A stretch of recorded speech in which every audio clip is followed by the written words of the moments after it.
Hi, welcome to Richard Gabili YouTube channel, and for today's tutorial, I will be teaching you on how to add text replacement on iPhone X. But first, kindly subscribe to this channel and don't forget to hit the subscribe button and the bell to notify you for the new updates. And let's start.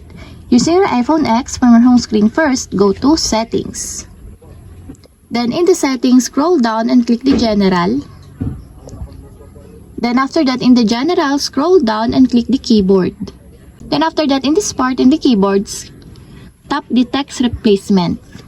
Then after that, in this part in the text replacement, you can add a text replacement that you want by clicking the positive sign or the add button located on the upper right corner of the screen.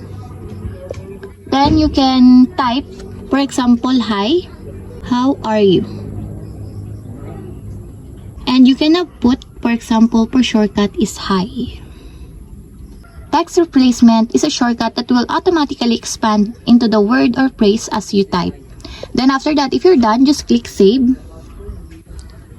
And your text replacement is on the list. And that's it. We have successfully added text replacement on iPhone X. If you have a question, can you comment down below, and don't forget to hit the subscribe button and the bell to notify you for the new updates. And thank you for watching!